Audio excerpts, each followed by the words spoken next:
Оштрафован на крупную сумму руководитель муниципального учреждения, изобличенный прокуратурой Радищевского района в нарушении требований законодательства о противодействии коррупции. Согласно закону, работодатель, заключив с бывшим государственным или муниципальным служащим в течение 2 лет после его увольнения со службы трудовой договор, обязан в 10-дневный срок сообщать об этом представителю нанимателя. В ходе проверки выяснено, что руководством муниципального учреждения «Сервис» было оформлено трудовое соглашение с местной жительницей. Вместе с тем, прокуратурой установлено, что до этого данная женщина занимала должность специалиста-эксперта отдела судебных приставов по Радищевскому и Старокулаткинскому районам.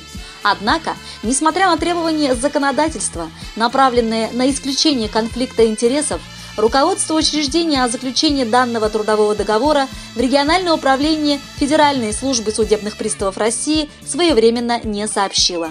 В этой связи прокурор Радищевского района возбудил в отношении директора муниципального учреждения «Сервис» дело об административном правонарушении по статье 19 пункт 29 Кодекса об административных правонарушениях Российской Федерации, привлечение к трудовой деятельности бывшего государственного служащего, замещавшего должность, включенную в специальный перечень, с нарушением требований, предусмотренных федеральным законом о противодействии коррупции.